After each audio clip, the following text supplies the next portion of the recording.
পৰাজয় হ'বলৈ আৰু নাই এতিয়া ভালেই পাইছো নে বেয়াই পাইছো এইয়া জনপতিয়ে মামা কৌৰৱৰ আশ্ৰয়ত থাকি দুৰ্যোধনৰ ইমান বিশ্বাসভাজন হৈ বিশ্বাসঘাতকী হলা কিয়? তাৰ উত্তৰ আজি নাৰায়ণক দিব লাগিবনে?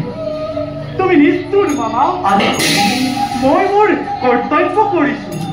মই কৰা কৰ্তব্যতে কোনখিনি ক্ৰোধী ৰৈ গ'ল?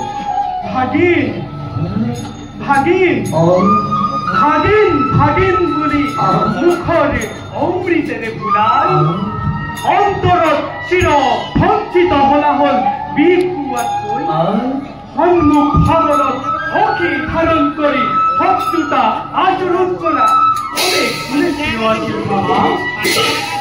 যদুপতি ক্ৰোধ ক্ৰোধান্ধ মানৱ মই প্ৰবঞ্চনা প্ৰতাৰণা ক্ষমাৰ অযোগ্য বুলি জানো মই